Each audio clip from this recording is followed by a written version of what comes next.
away from the lawless open border. We're the ones that exposed it's open. We're the ones that exposed it and put so much pressure on it. The governor sent thousands of state police down there. So you let the men do their jobs, okay, while you run around with your cowboy hats on and tell us we're not men. We let you do your supposed job. Let us do our job as the real press, as the Paul Reveres, to raise the alarm here. I'm not going off on some jag about the Texas State Police. They're pretty good overall in a lot of respects. But, man, I just started clicking when he was talking. Every time our reporters are down there, it's the state police, man, pulling them over in their face, bugging their eyes out. It's like Border Patrol is usually pretty good of any agency I've been around. I'll tell you who's not good is the Federal Armed Park Rangers. I don't care if it's on the border or somewhere else. They treat citizens like crap. People that are nice to them, they treat them like crap. And I'm done. I am done with arrogant, out-of-control government. I don't care what level it is.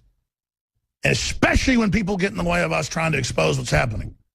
But I'm digressing, and I apologize. David Knight's coming up, and I'm going to stay till we get these calls out of the way. There's a lot of news I haven't got to yet. I know David's about to cover it.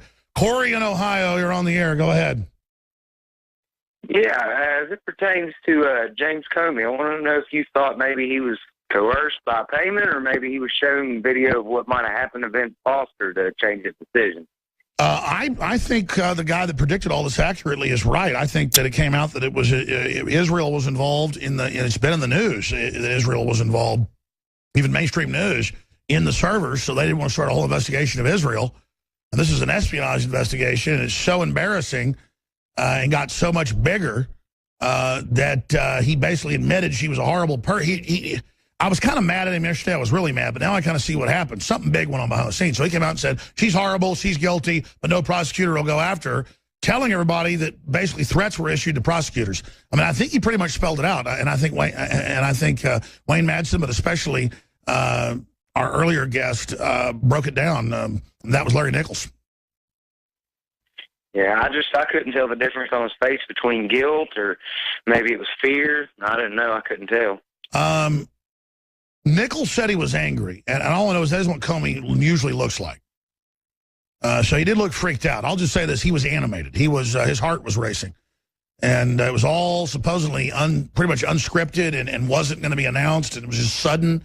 So a lot of weird stuff going on, and I think we're going to find out exactly what's going on. But I think the best source on that probably is the guest we had on earlier. I mean, did you hear him? Did you hear what he had to say? Oh yeah. What do you think? Nichols is a great guy, man.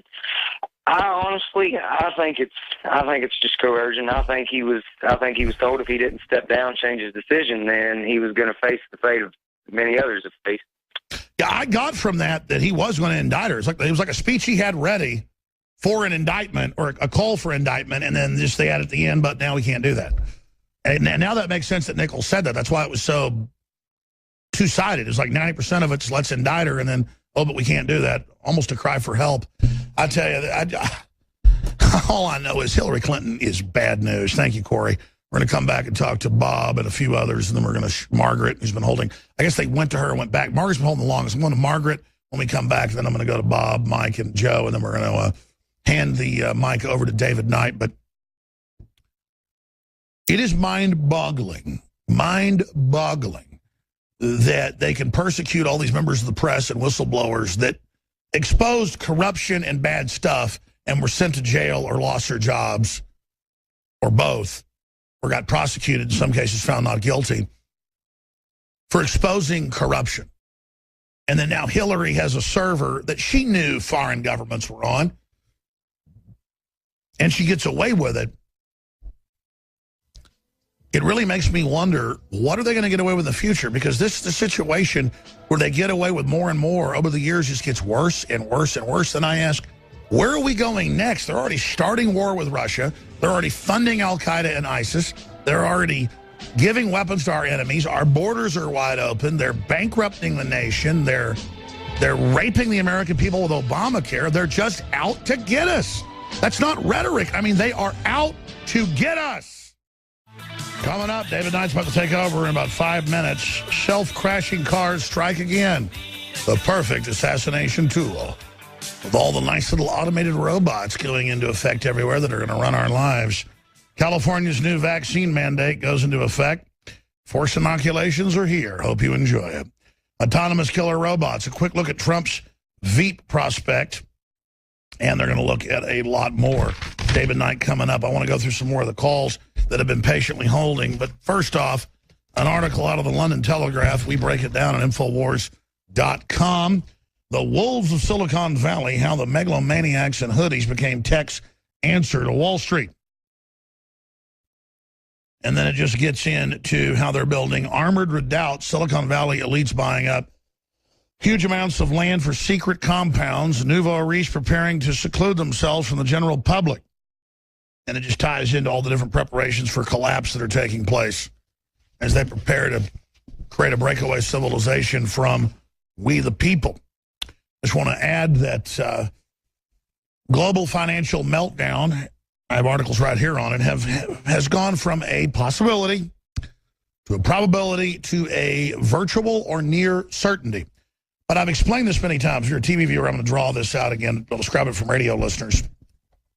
Let's say here is sea level, okay? Let's say sea level is at whatever hypothetical point, okay? This is the level of tyranny. And you've got islands that are not floating, as a member of Congress from Georgia says, that capsize. No, I know I'm a conspiracy theorist, but they're really just mountains, okay?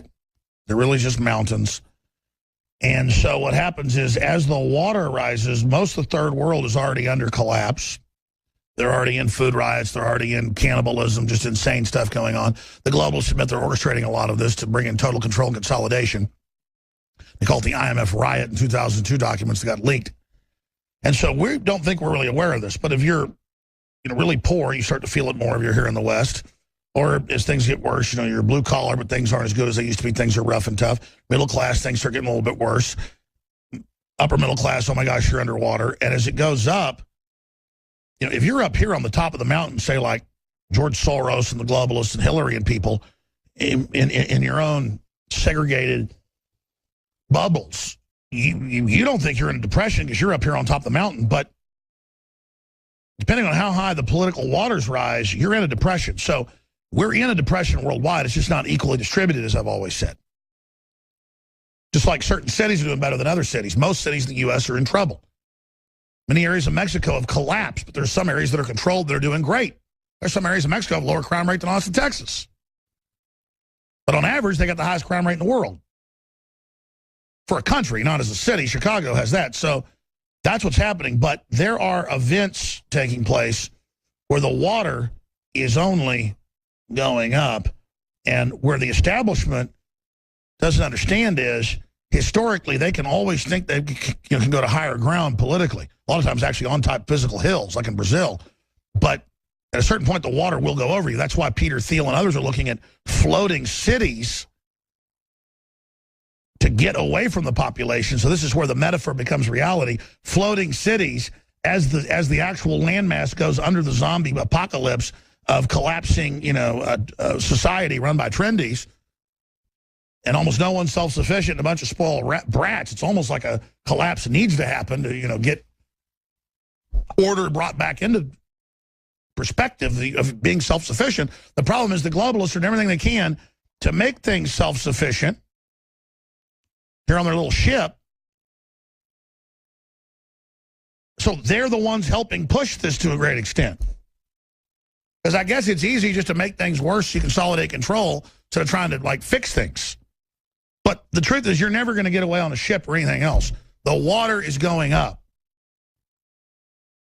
And so I'm spending 70% of my time trying to politically change this and turn this around, and 30% now getting ready. Now, just a few years ago, I spent 90% of my time fighting to stop it and 10% getting ready.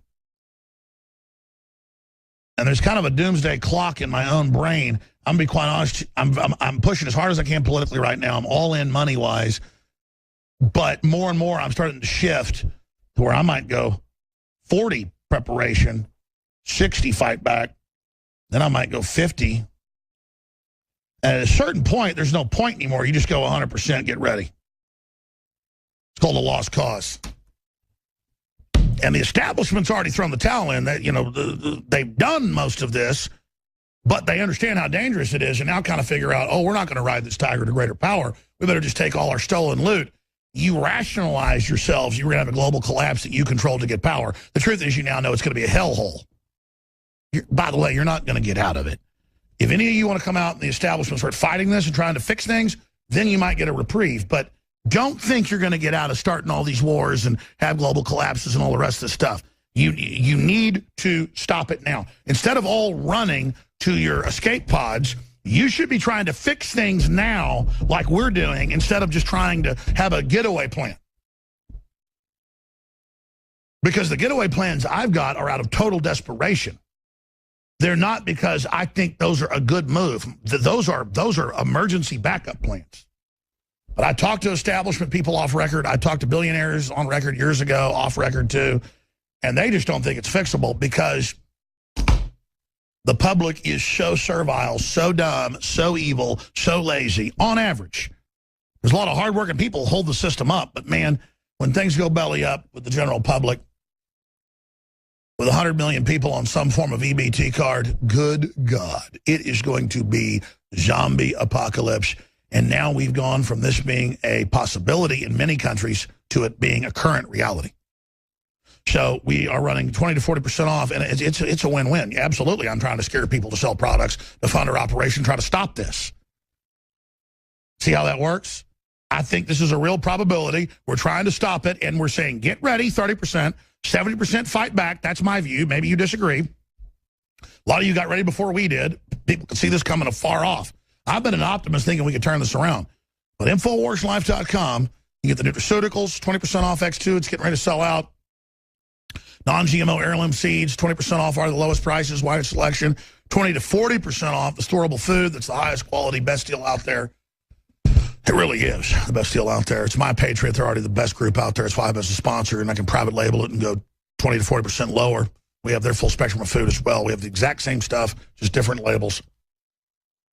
And contractually can offer 24% off, but not for much longer. I'm going to run this through next week if I can. A lot of these specials are going to end in a few days because stuff's just selling out. In fact, some of these specials are starting to sell out right now. InfoWarsStore.com, InfoWarsLife.com, or call toll-free 888-253-3139.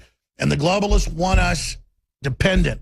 They hate it when you know how to use a firearm, when you got a little piece of land, when you got storable food. Let's hope we never have to use any of this. But everybody instinctively, including governments and elites, are getting ready at a now breakneck speed. Is it the dollar? Is it other global currencies? Is it Deutsche Bank in trouble? That's being reported by Bloomberg and everybody else. I remember talking to Nichols last week, and he goes, I was told by, and he told me the insurance company, high level, hard to believe he's got a more scratchy voice than I do, so I can do his voice good. It's going to start in the next 2 weeks. And he told me the name of the bank. And I went and looked, didn't see anything about the bank at the time, but now it started. So heard that from old Nichols again. So I'm not saying this is coming. I hope it isn't coming. I want to push it off or stop it. But I feel real good selling non-GMO heirloom seeds the lowest price out there. I feel really good selling high-quality shortwave radios, AM, FM radios, weather radios that are crank-powered solar panel. I feel great selling Hillary for President shirts. I feel great selling Molon Labe and Come and Take It shirts. I feel great funding ourselves with things that I personally know that I need and believe in and are the very best out there. So I want to thank you all for your supporters, for your support and all the things that you've done. Because without you, we couldn't do any of it. Bob in Wisconsin, you're on the air. Go ahead. Yeah, Alex, I just want to know if you think that Hillary Clinton has been vindicated after all this, and do you think the first thing she's going to do when she's elected is probably throw you and Larry Nichols in a FEMA camp? Are you trolling? I mean, vindicated? It'd be like if Hitler was his own judge at Nuremberg. No, she hasn't been vindicated. Even mainstream media says this is a travesty overall. I think it just shows outrageous collusion and corruption and blackmail, and they admittedly have FEMA camps. They say they're going to re-educate patriots in them. That's in official Army manuals. I can't believe they put it officially and call it re-education camp, but it's all over the top. But I'm not really worried about me. I'm a man. I don't do stuff for me personally. I do it for my children in the community because that's what men do. So I'm not worried about myself. Anything else, Bob? Yeah, do you think that the Patriots are going to be more demonized under Hillary? Yes, I think that bears use the bathroom in the woods. And goldfish are orange. Absolutely, Bob.